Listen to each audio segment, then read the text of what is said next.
Hi, my name is John. I created this verse-by-verse scripture study for those who want to thoughtfully expand their study of the scriptures beyond basic gospel principles. I think this would be particularly helpful for teachers of the gospel.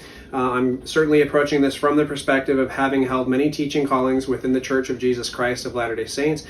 And this would be for teachers who want to find more meaningful and deeper engagement with the text and with their students. I think that this is designed to move beyond a milk-based diet that the Apostle Paul talks about in the New Testament and warns against beyond initial conversion, and into a more meat-based diet that requires some more thoughtful and careful chewing and swallowing and digesting. So we are in the book of Genesis, and today we'll be concluding with chapter 1. At least that is my hope. So this will be verses 20 through 31. Before I get started, I do want to address 3 Hebrew words that I've mentioned generally and in passing as we get to them. These are rendered different ways. I'll show you. But these words relate to the way that God organizes or creates in the creation story. So the first one is bara, which is translated create. The second one is asa, which is translated generally make. And then we have one that we haven't come across yet, but I'll just address it briefly. Yatsar, which is translated form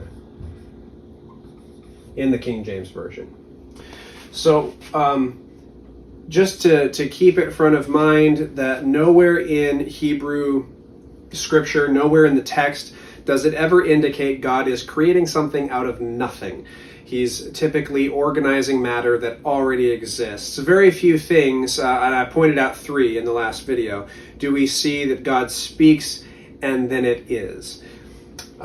So create can be seen in a sense of organization. Get a different color here. This could be an organization or an arrangement, perhaps, arranging something. Arrangement. Asa has implications of crafting or assembling. To craft or assemble. And then Yatsar probably is form is actually a pretty good rendering. It's this idea of shaping.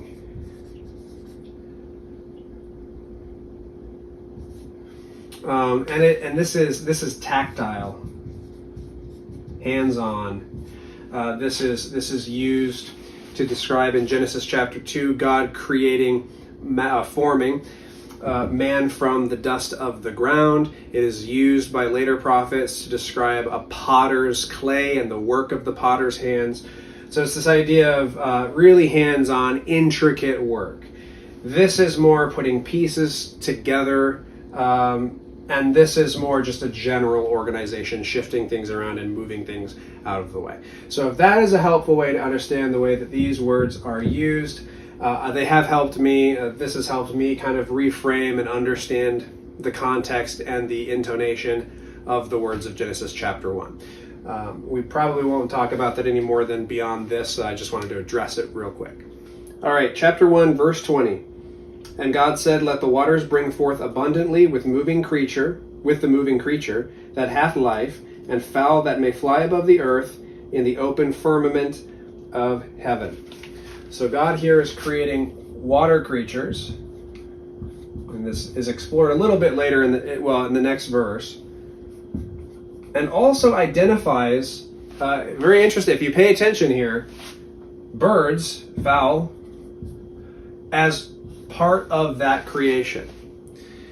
This may seem a little strange that birds are not created on the next day of creation, on day 6, with the other land animals. The reason for this, most likely, is that the ancient Near Eastern concept of birds was not so much that they were a land animal, because they were considered what is called a boundary creature, and they had the ability to traverse the heavens. They could get to places that humanity could not get to. And in this sense, I think that's the reason that birds are often seen in ancient Near Eastern myth as being some kind of divine intermediary, an in-between between human and the gods. In certain ancient Near Eastern texts, you will find this idea that birds act as divine messengers. And they're certainly not deified, they're not gods, but they are depicted as very spiritual. And this could be a clue as to how that idea evolved into the story and tradition of when Christ is baptized, then the Spirit descends upon him like a dove. It's this idea that birds have this ability to traverse the firmament here, which is far closer to where God resides than humanity down here. So that is probably why they are created and seen as having to do with the water creatures. Because keep in mind, the waters are very much connected to this concept that we've talked about, this concept of the deep, which is these cosmic waters that God is dividing and organizing things within. All right, verse 21. And God created great whales, and every living creature that moveth, which the waters brought forth abundantly after their kind, and every winged fowl after his kind. And God saw that it was good. So verse 21 talks about three categories of sea creatures or water creatures. The first is something that is translated great whales,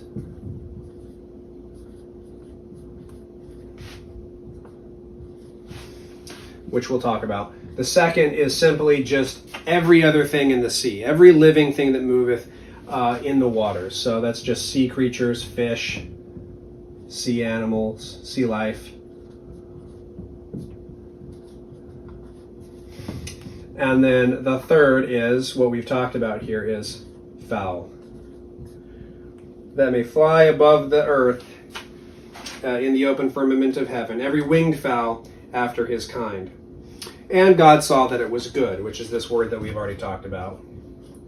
It's suitable or beneficial.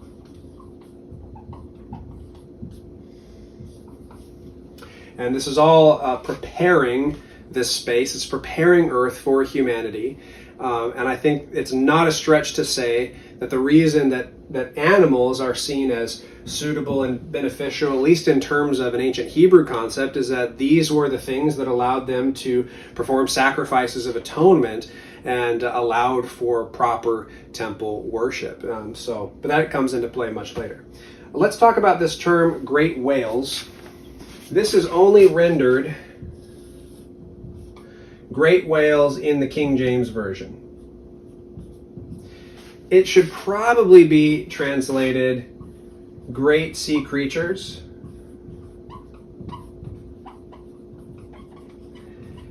It could very well be translated great serpents.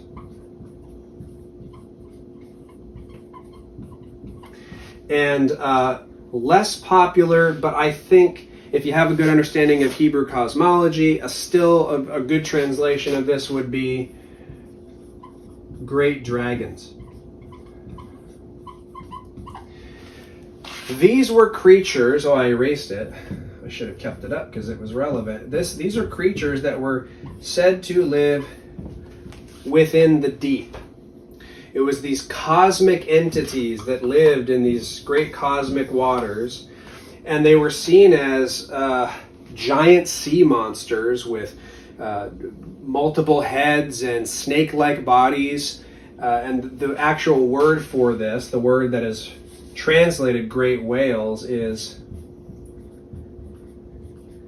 tannin. I think that's singular. The plural would be tanninim.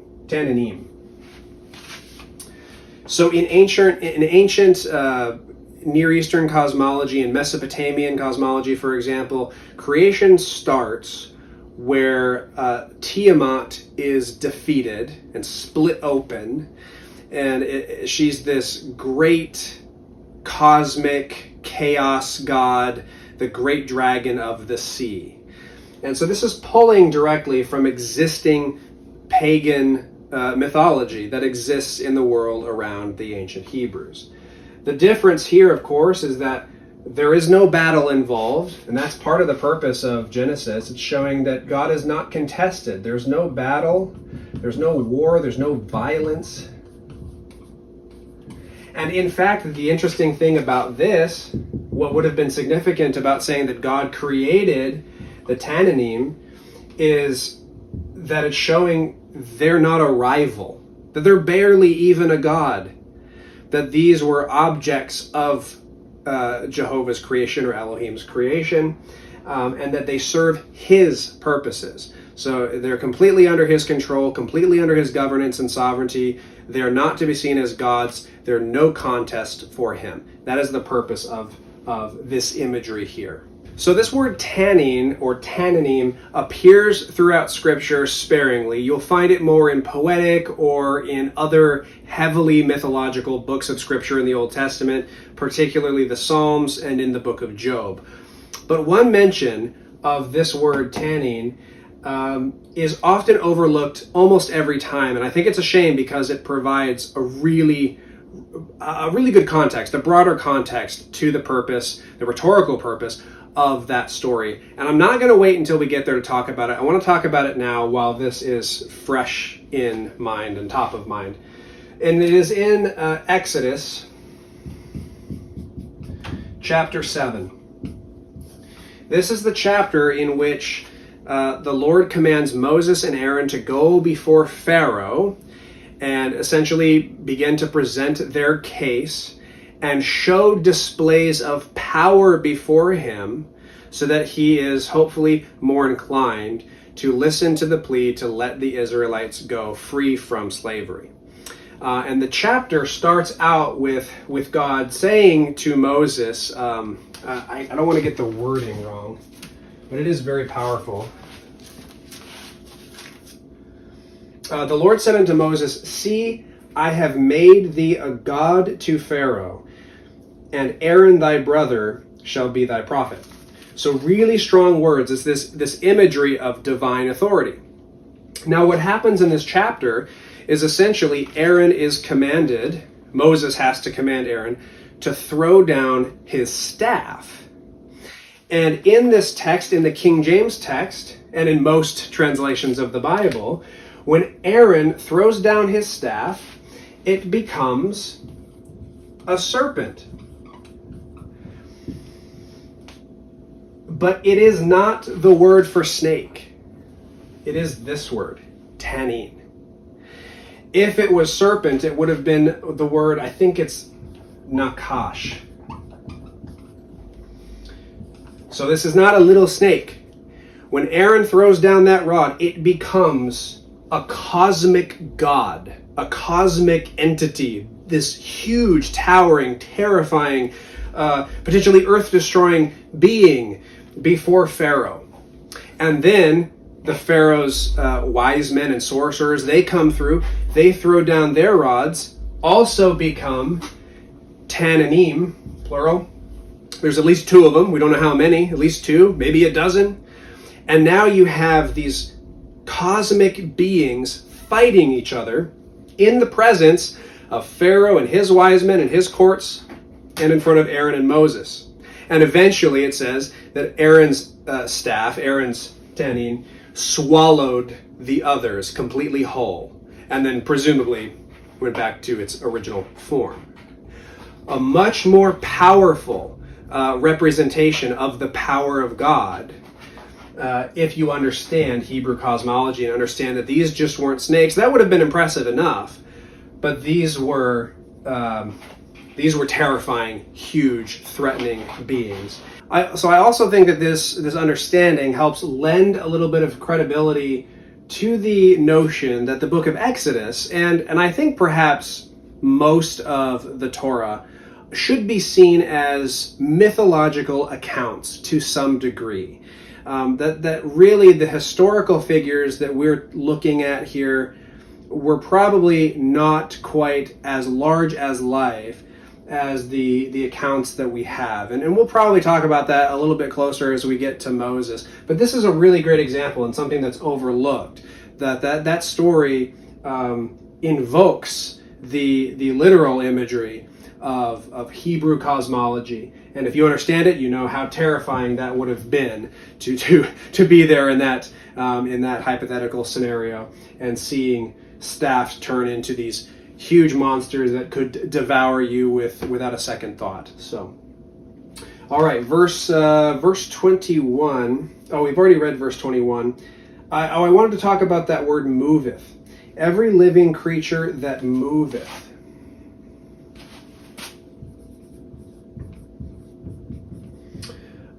Which could be rendered, and I think probably better when rendered, swarmeth.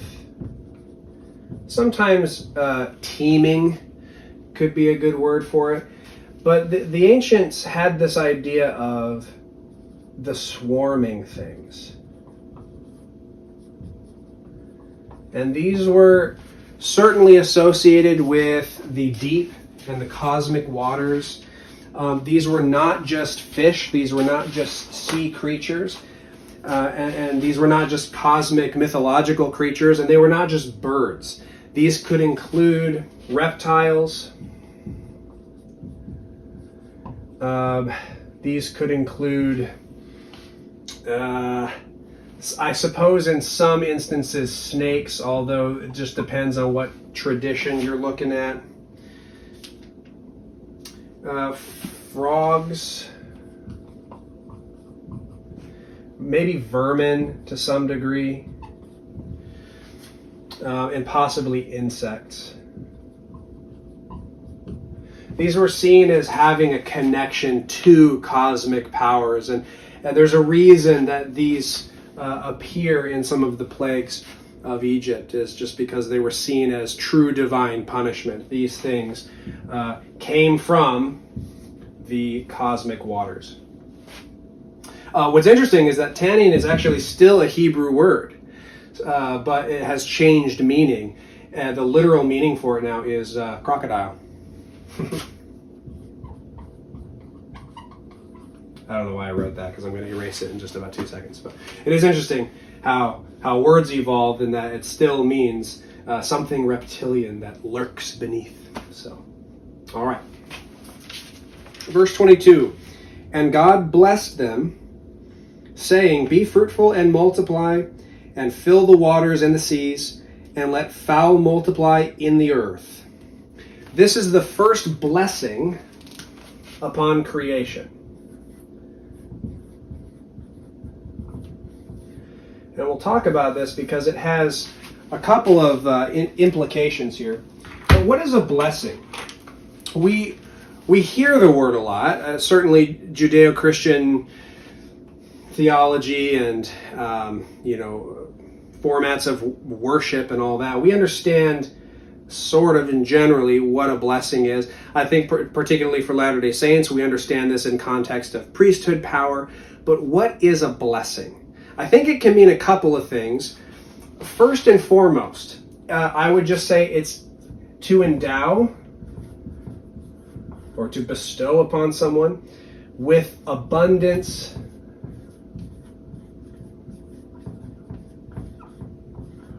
and or favor, divine favor. And I think this endowment is generally closely connected with this idea of empowerment. Specifically empowerment to fulfill a divine purpose. Now, I think that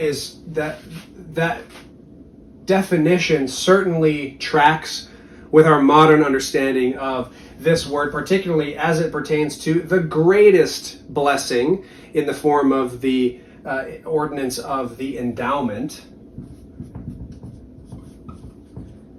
which we often refer to as what? Power from on high. Now, the sea creatures and the fowl, this is a blessing on them.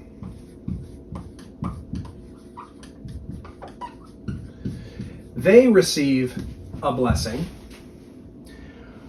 Later, when we get to the creation of mankind, they get a blessing.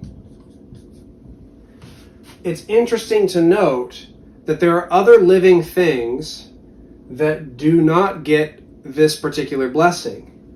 Plants, vegetation, grass, they did not get a blessing. And land animals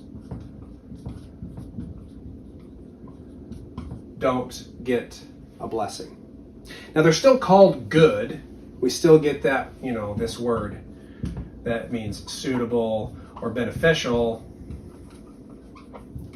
but they are not given a blessing. There may be a good reason for that, and we'll talk about that a little bit as we get closer here to land animals in the next few verses. But to be simplistic about it, I think the blessings that are presented here in the context of Genesis chapter 1 are connected with a divine mandate to reproduce.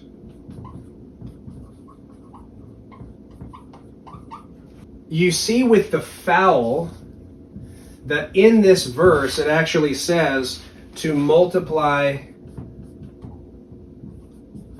in the earth, which seems a little contradictory to what we've established, that the fowl is essentially a water creature. But the reality is that fertilization of any kind, including reproduction, was often attached to the land. And so that's why that is said there.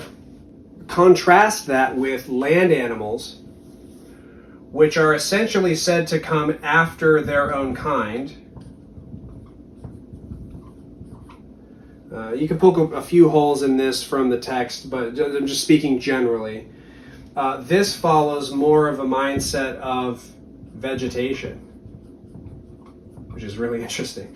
So we'll talk about that when we get to it in a second. I do want to note this concept of blessing is really special when you contrast it, compare it to other ancient Near Eastern myths and pagan cosmology, pagan mythology. Because typically when God created life, or gods, I should say, when gods created life, it was with this intent to serve the gods. It was for the purpose of either serving them or appeasing them in some way. But the account in Genesis chapter 1 kind of does the opposite. And God creates life to be self-flourishing and ultimately to give a sense of empowerment, especially to the ones who have agency or a greater sense of agency in the Hebrew mindset, and that would have been sea creatures and mankind. So let's talk a little bit about, why are land animals different? Let's actually read those verses real quick. This is verses 24 and 25. Oh, I skipped verse 23, but that is just the conclusion of the fifth day. And the evening and the morning were the fifth day. Verse 24, and God said, let the earth bring forth the living creature after his kind, cattle and creeping thing, and beast of the earth after his kind. And it was so. And God made the beast of the earth after his kind, and cattle after their kind, and everything that creepeth upon the earth after his kind. And God saw that it was good. So, ancient Near Eastern, I'll just abbreviate that, understanding showed continuity between land animals, land life, and the soil or the ground. So they almost saw land animals as springing forth from the earth in the same way they saw plants to spring forth from the earth. And in that sense, they didn't have the same level of agency. They were just self-replicating almost, I suppose, in that way. Oops. And they're utilitarians, so they're really for the purposes of food or labor. They're not making any decisions. There's not really a lot of agency there. Whereas sea creatures, as we discussed, were seen as potential divine messengers. They were this intermediary, and of course, mankind has the greatest level of agency. So that's probably why there's an exception and a different language used for vegetation and land animals. So in these verses, we are given 3 different categories of land animals. The first being cattle, the second being creeping things, and the third being beasts of the earth, which is essentially wild animals. Now, if you compare this to something like Egyptian mythology, not even mythology, just Egyptian taxonomy, the way they characterized their animals, and I think the Mesopotamians did this as well. They were split up essentially into livestock, pests, and predators. So this is arguably influenced by the culture of its day. This is very consistent with that ancient mindset. What makes this really interesting, and I think significant for, I'm trying to do that every time, I try to erase that. It's a permanent mark. What I think makes this very interesting and relevant for what later becomes the Israelite people is this pretty well matches up with the breakdown of animals as presented in Leviticus chapter 11 in terms of clean and unclean. And then there was this miscellaneous category that could just, I don't know, essentially become, forbidden, really just dangerous animals. And these were connected with really important things. The clean animals, not all cattle were clean, but generally speaking, most of them were clean. These were connected with covenants and provision. The unclean animals were essentially death adjacent. And perhaps represented curses upon the people. They were to be avoided. They were impure. And then you had the beasts of the earth, which that comes up mostly in prophetic literature, seen as divine, or agents of divine punishment.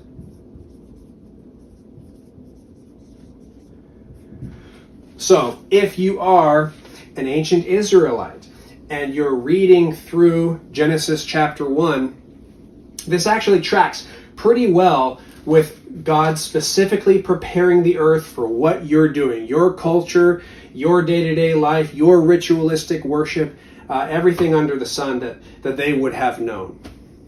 Verses 26 and 27, and God said, "Let us make man in our image, after our likeness, and let them have dominion over the fish of the sea, and over the fowl of the air, and over the cattle, and over all the earth, and over every creeping thing that creepeth upon the earth." So God created man in his own image. In the image of God created he him. Male and female created he them. A very interesting stuff in these verses. I want to start with this phrase,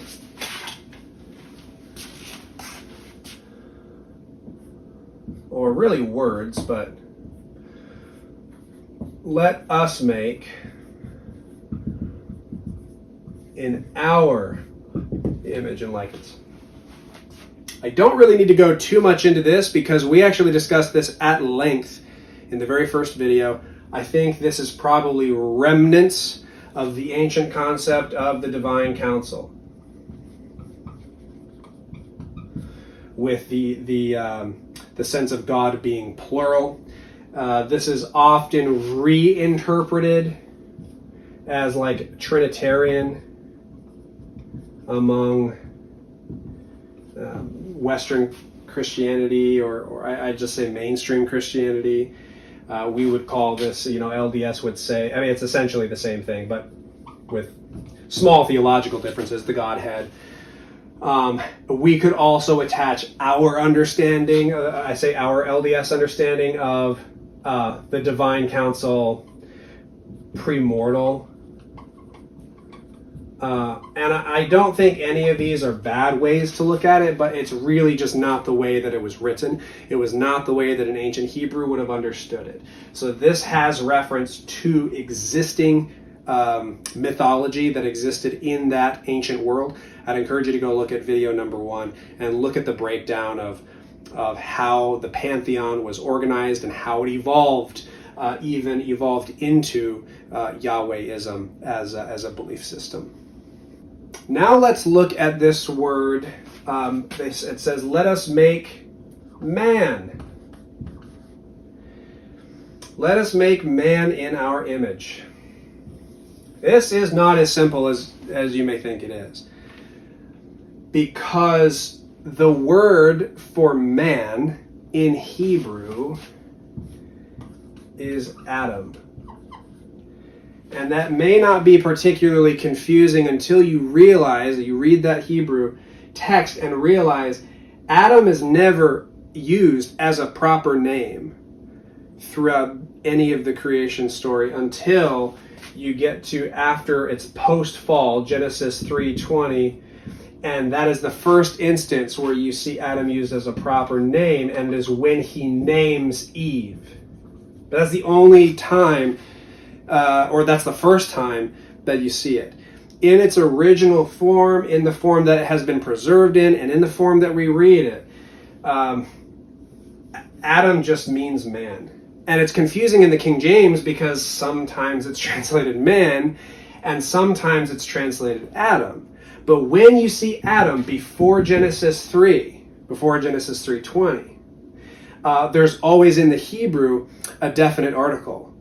So it literally is the Adam, or an Adam. That would be the modern equivalent of it, because it's not talking about a person, it's talking about man. And I want to be clear about that. I'm not saying male. I mean human. Now sometimes in the narrative it is referring to the man, meaning the male. But in this verse, let us make man, let us make Adam in our image. The human race is Adam. That's what Genesis 1 is referring to. That's the idea. Because then it says male and female. He makes them male. He makes Adam male and female in his image. The reason that Adam is the word for man is actually a play on words. And if you don't have a good understanding of Hebrew, I would say if you don't have any understanding of Hebrew, I don't have a great understanding of it, but if you have zero understanding, it's just going to completely go over your head. Because Adam is derived from the word Adamah. I think I spelled that right. Yeah. Which means ground or soil. So the literal rendering in chapter 2, when it says God formed Adam from the dust of the ground. It sounds, if you're reading it in Hebrew, it sounds flourishy. God created Adam out of dust from Adamah. Adam comes from Adamah. And then it's repeated, that refrain kind of is repeated, or that poetic idea, after the fall. Remember, from dust you came, to dust you will return. It's this whole concept that there's a really intimate connection between the land, the ground, the soil, and the physical person of humanity. If you were to render it in English, it sounds kind of funny, but it's a really common way to phrase things in Hebrew. They call them Hebraisms. You could literally say, this is from chapter 2 again, but the earthling was formed from the earth, right? And that's kind of a modern rendering of that. But that is this idea of Adam. And that is why Adam receives the proper name Adam. It comes directly from this. Now, this concept evolves in the Hebrew scripture. You start to see this phrase pop up here and there. Ben Adam, which literally means son of Adam. And it was a common Hebrew idiom. It just meant human being. However, it's usually not translated this way, even though it kind of bugs me with the inconsistency. The way that this is usually rendered in the King James Version and in most versions of the Bible is it goes all the way to the original English translation of this. Son of man. Now this is significant because this is seen as an extremely divine term now. Back in the day, it just meant you were a person. So if you read through, if you're familiar with the book of Ezekiel, the Lord refers to Ezekiel as son of man about 100 times. It's just fewer than 100 times. And it is to emphasize his mortality. It's to emphasize his smallness and his weakness in comparison to the glory of God. It's to emphasize the limitation, the human limitation, in contrast with divine power. So this literally just meant a man or a person, a human being, a child of Adam, a son of man, right? Now this evolves, and we can pretty much pinpoint exactly when it does. When the book of Daniel is written, which was, we know it was finished by 2nd century BC, although it was purported to have been written closer to 6th century BC. We really just don't know, but somewhere in here, the book of Daniel is written. Daniel is an apocalyptic work. And the author of Daniel uses this phrase, son of man, in his apocalyptic literature to start referring to a being that was divine, first of all. We get the sense that this is some kind of exalted being. And there is certainly an implication that it's messianic.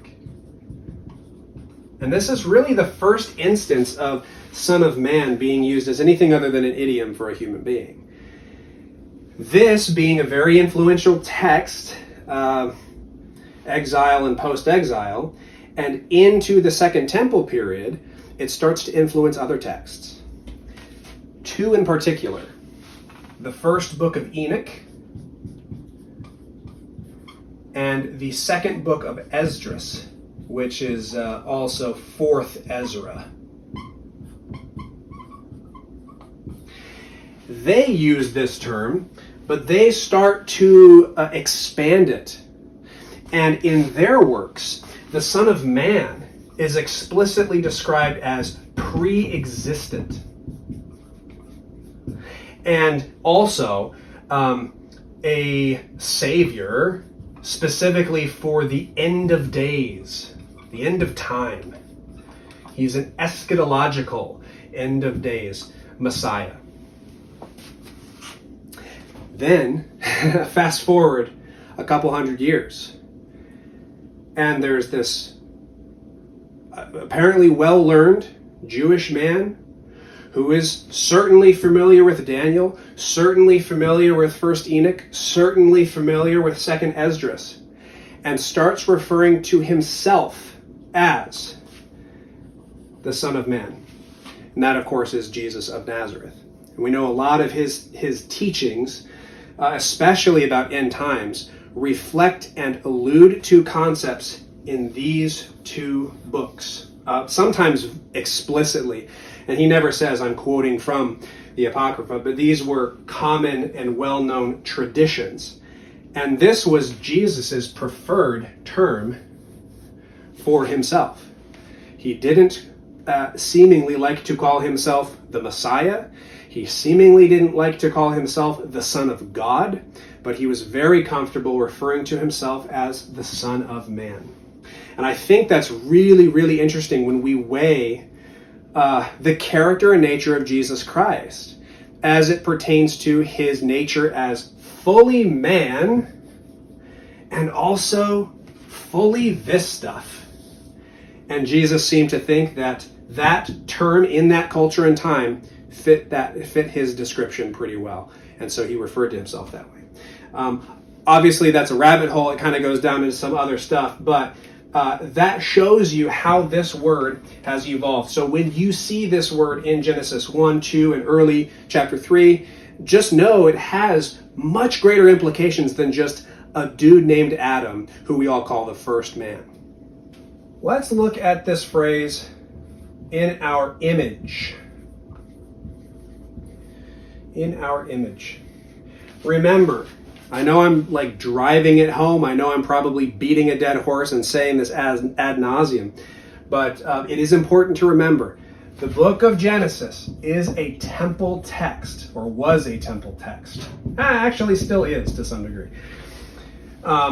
And it was specifically to demythologize pagan, I'll just call it pagan, other myths and perhaps religions or religious traditions. That doesn't stop here. That is not just an organization of the world thing. That is all the way up through the end of the chapter and beyond, but certainly throughout this whole chapter. In Egypt and in Mesopotamia, the common belief was that only kings were made, not even made, although that's probably a good approximation, but bore the image of God. So, and this is true pretty much of any ancient king. It was this big ego thing that they all needed to be the biggest and the best, and it was this idea that God appointed them, and some started taking this to the nth degree, that I actually am God. And Nebuchadnezzar was guilty of this. The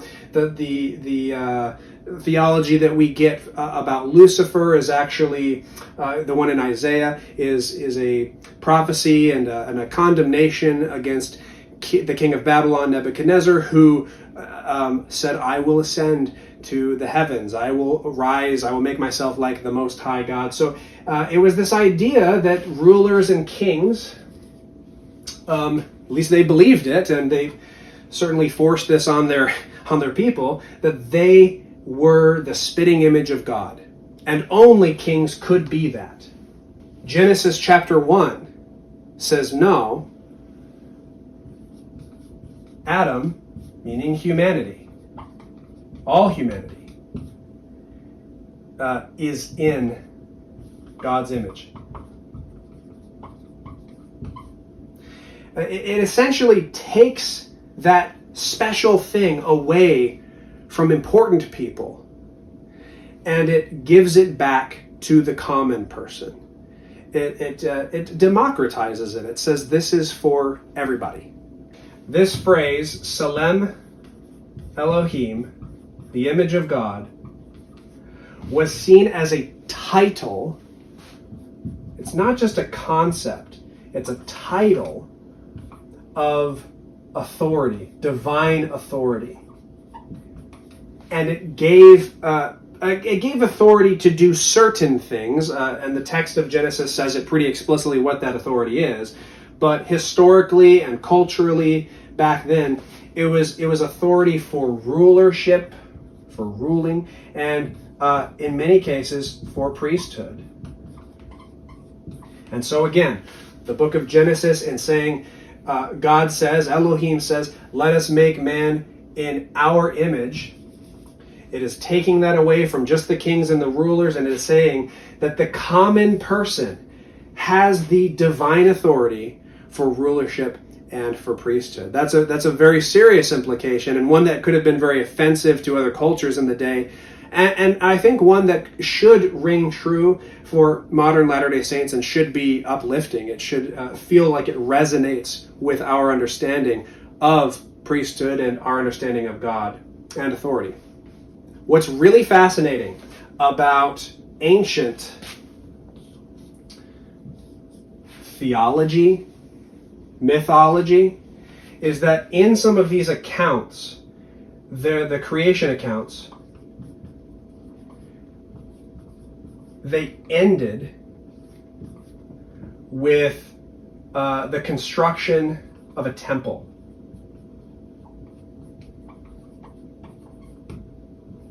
In fact, in the text, it's a Ugaritic text called the Baal Cycle.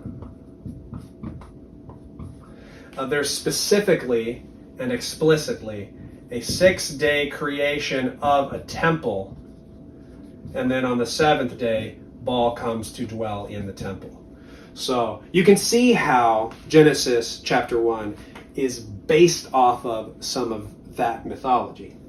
But the interesting part is that in these ancient other ways of understanding, creation ended with the construction of a temple, and what would they put in their holy place, or their version of the Holy of Holies? They would put something that they referred to as, they would refer to it as an image.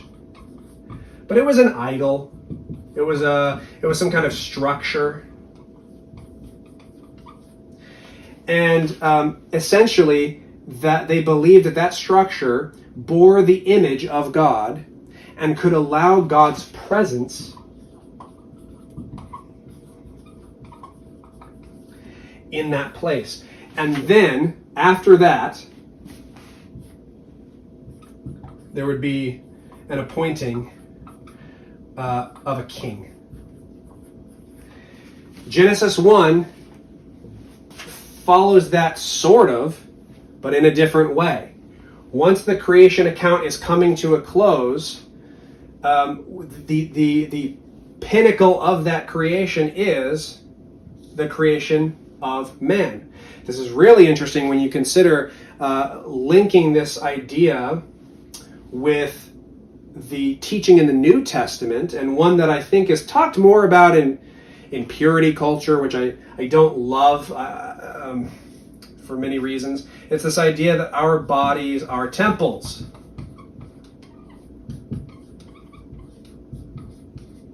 So when you consider that, and consider in Genesis 1, this creation account is showing the pinnacle of that creation is not the creation or the construction of a physical temple, but not in a traditional sense. It is a physical, but it is in the creation of humanity, and they are the ones that are appointed to rule and perhaps to have a level of priesthood, but certainly a divine authority.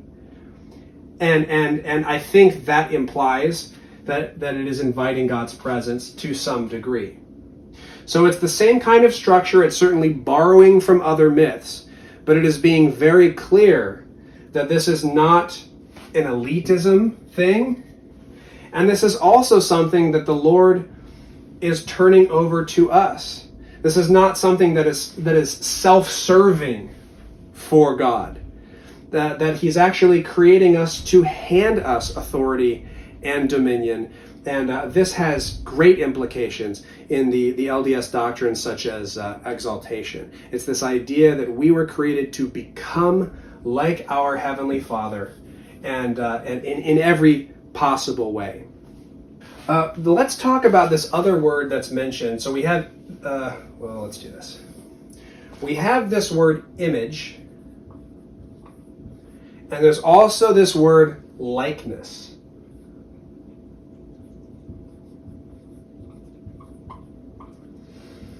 What does it mean?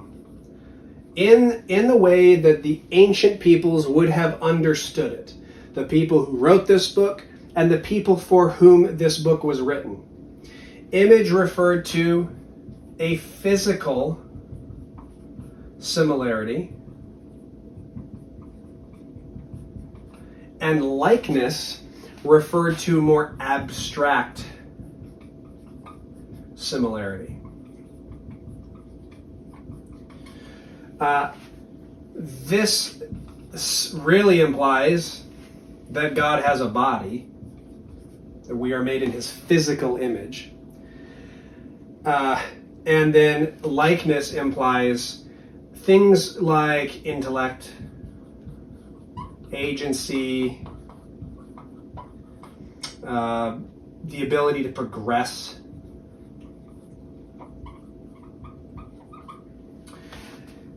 And what's really interesting is finding that in these ancient texts, it's really not controversial or questioned that God has a body. This is something that tries really hard, or I should say people try really hard to reinterpret this and twist it so that it makes sense with their dogma.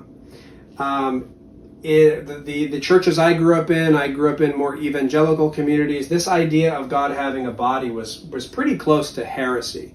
God was seen as just a spirit.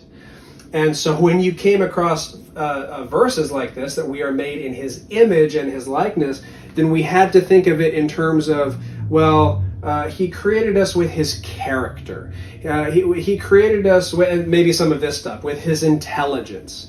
But certainly this was seen as a no-no. If you look at it in terms of the ancient context, it really wasn't contested. It was seen as human beings made in the physical image of God and then the abstract image of God. It is not lost on me, and I think I would be remiss not to mention, I've mentioned it briefly, that this is found in male and female. That they are created in this account together, side by side. This is not the account of Adam and Eve. People get confused about this. Genesis chapter 1, Genesis chapter 2, two completely different creation accounts. And they actually conflict in a couple of different ways. And we'll talk about that when we get into chapter 2. But this is not Adam and Eve. That takes place in chapter 2. This is chapter 1. This is on the 6th day of creation. God makes humanity in his image, male and female. He creates them in his image. And I think that's important because that shows that the image and likeness of God is found not just in man, which I think that gets heavily emphasized in certain pockets of certain cultures, and they pull more from Genesis chapter 2 saying man was created first and then woman was taken from man. In the account in Genesis chapter 1, that is not the case. Mankind is created, male and female together, and they together are in the image and likeness of God. Now I know that that in, for example, the family proclamation to the world, it says that gender, I'm running out of space here, that gender is, I think the word they use is, we've been told it's essential. I think the word that the Family Proclamation uses is eternal. That gender is essential and eternal and essential to God's plan. Now, to the degree that this teaching, that this rhetoric is used to, and I don't mean by the church, I mean by members, to the degree that it is used to criticize and to ostracize and to demonize certain groups of people based on their gender identity, I think is really unfortunate. I think it's really unfortunate that this gets diluted to gender politics, because that's not really what this is about at all. The purpose of this portion of the chapter is to say, if you are a human being, you are created in the image of God, period. If you have life, if you find yourself here on planet Earth as a human being, you automatically are granted this title of divine authority to rule and to reign to some degree. And we don't know the ins and outs of why gender is eternal and why it is essential, but I think it's important to reframe it and frame it in the appropriate way, in the way that the original text says. And really what this boils down to is dominion. This comes down to male and female created in God's image and likeness for dominion. And we're going to talk about that a little bit. I also just want to touch on this idea of, I want to drive it home, that it is male and female in the image of God. Some people try to reinterpret that as maybe men are created in God's image and women are created in Heavenly Mother's image. And that's a nice idea, it's a nice thought, but that is not the teaching that appears in this original chapter. Male and female are together, they are created together, and it is that togetherness they are found having the image and the likeness of God. We don't know what that means. We don't exactly know what that means for the image and likeness of God. But this teaching, I think it really should not be used for a political agenda at all, and I see it used like that a lot. This should be used to emphasize that we are sacred beings, created in His image and likeness, and if we are human beings, we have divine authority for dominion over the earth. So let's talk about dominion over the earth. Verse 28, and God blessed them, and God said unto them, be fruitful and multiply and replenish the earth and subdue it, and have dominion over the fish of the sea, and over the fowl of the air, and over every living thing that moveth upon the earth. So there are two words here, but of course the first one I want to talk about is dominion. We've talked about this a little bit before, that dominion should not be seen as domination. It's not this forceful thing. It is a stewardship. There is a responsibility involved. It's a guardianship. It's a faithful governing of something. So when the Lord gives dominion to humanity over the earth, that is the sense that it is talking about. Now, what does this mean for modern day application? I really think the simplest examples of this are conservationism. It's this idea of preserving endangered species and preserving natural habitats. There's also restoration ecology, where we try to restore damaged ecosystems, particularly if they've been damaged by human activity. I could also add here sustainable farming. I know a lot of LDS folks are into homesteading. This would be part of that. ethical treatment of animals,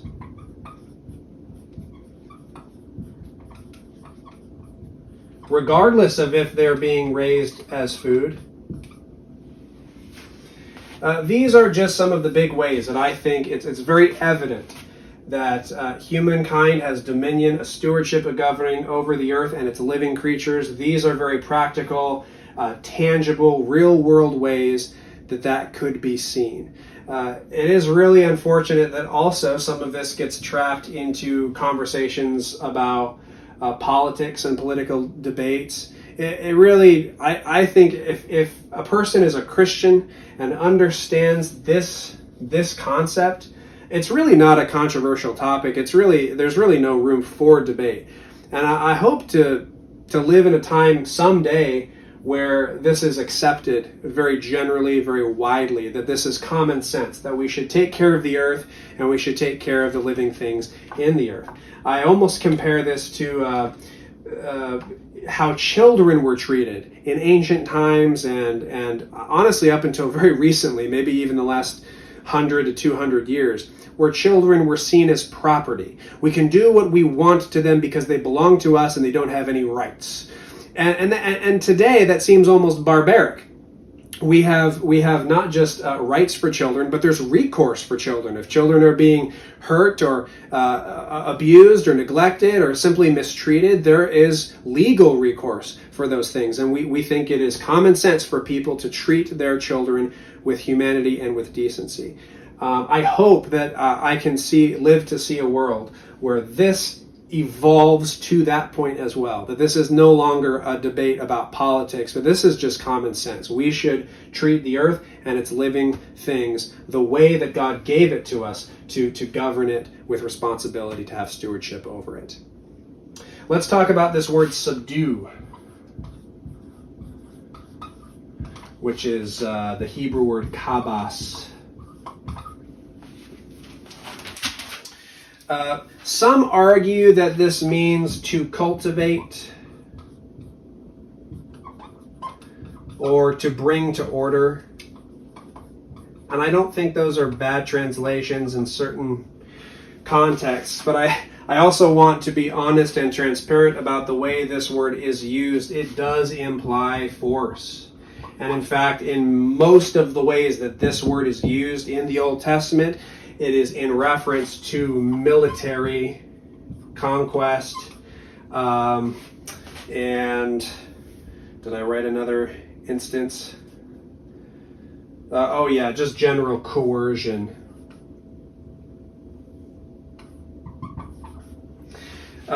It can be translated as bringing into bondage.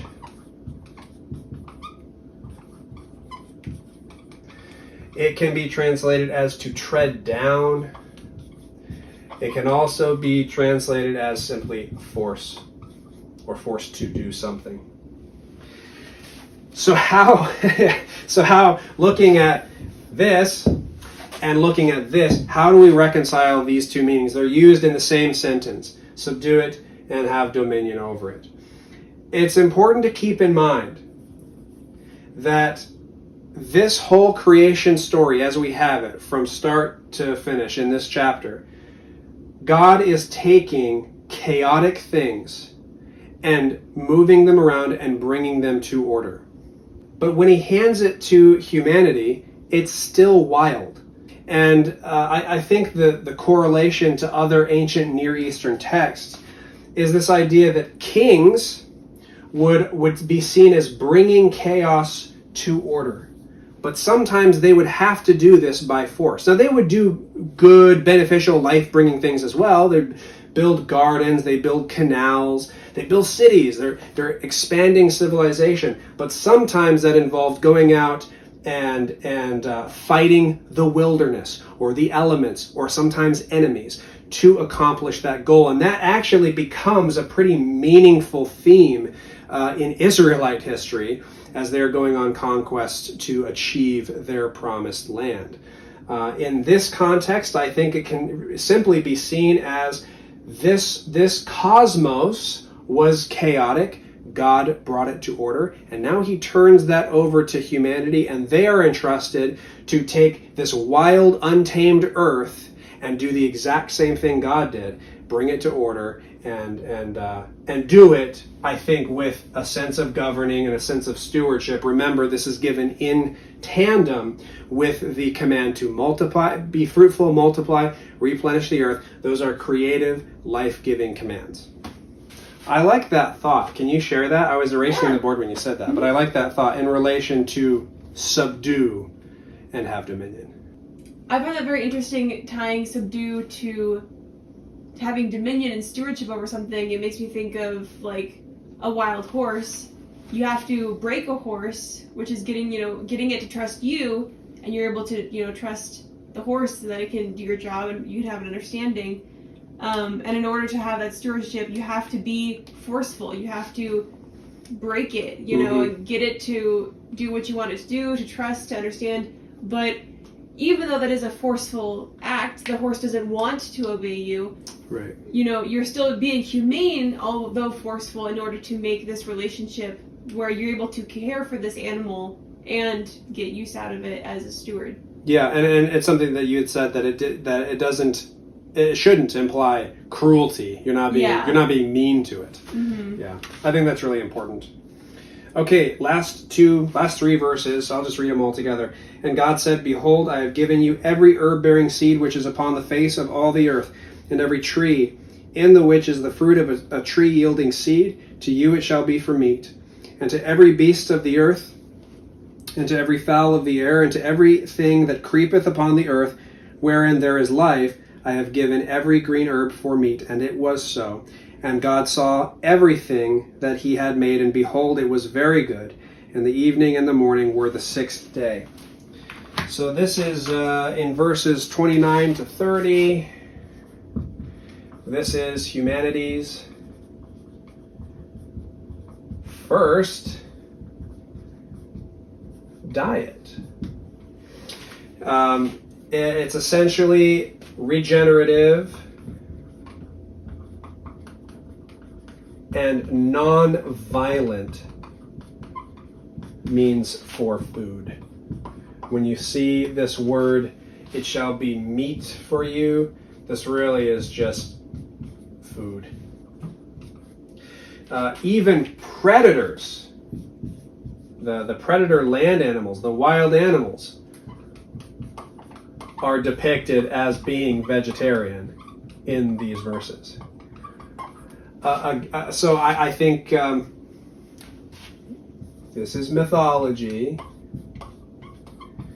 I grew up with a literal teaching of Genesis 1. I think you have to ignore a lot, and I think you have to overlook a lot to really force fit this into a literal interpretation. I don't think that there's ever been a time that wild animals have been vegetarians. That's just not the way we understand the world. That is not the nature of things. It's not the nature of how things have evolved.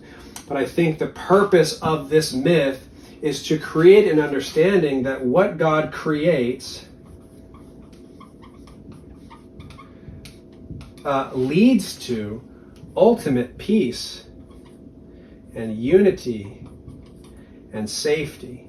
These are things, this goes back to basic gospel principles. And I think that's what's beautiful about in-depth studies in the scriptures like this, is you can always tie this back to basic gospel principles, that there is peace and unity and safety within what God creates and what God offers to us.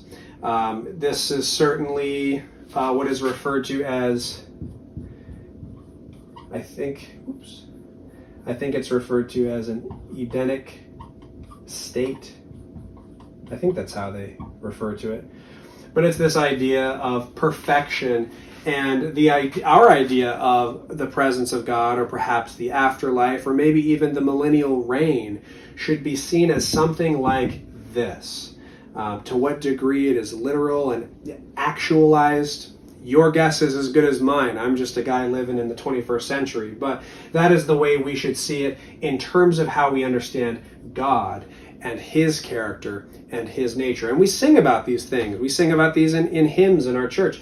The earth shall appear as the Garden of Eden, right? And we're going to get into the Garden of Eden in the next chapter, but it is this idea of complete peace and unity and safety. There's no animals out to get you. Everybody lives in peace and harmony and love. And it's a little silly if you're looking at it literally, but it's a beautiful gospel principle if you look at it from a purpose of telling a narrative. It's also interesting if you compare this diet with D&C 89, our word of wisdom. One element of the word of wisdom that is often neglected is I will call it its preference. The word of wisdom has a preference for its followers to not eat meat except in times of great hunger and great need. And because this was written in the 19th century, this pretty much equated to winter. In modern days, it's a little bit different.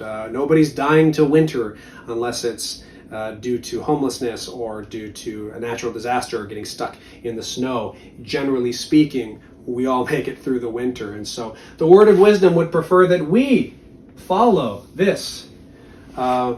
How many of us do? I ate meatloaf yesterday. But it's interesting to note, and it's certainly the way that the Lord set things up for humanity to ingest regenerative foods in a non-violent fashion. And it is clarified, I do want to say it is clarified in D&C 49 that there is not a restriction, I'll just say no restriction on meat.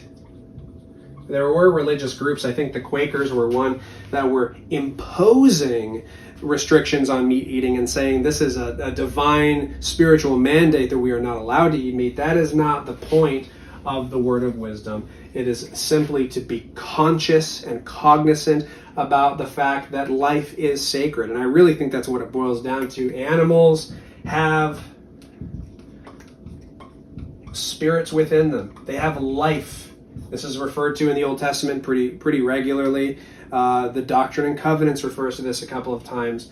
Animals have the ability to think and feel complex feelings. Some of them have the ability to reason. Many animals have complex ritual, and I would dare say some of them have religion.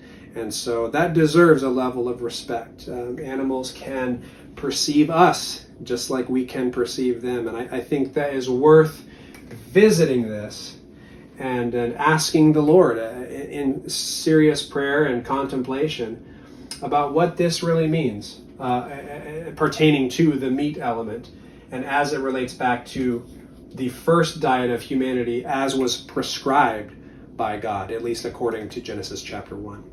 And then we end up with our very last verse, verse 31.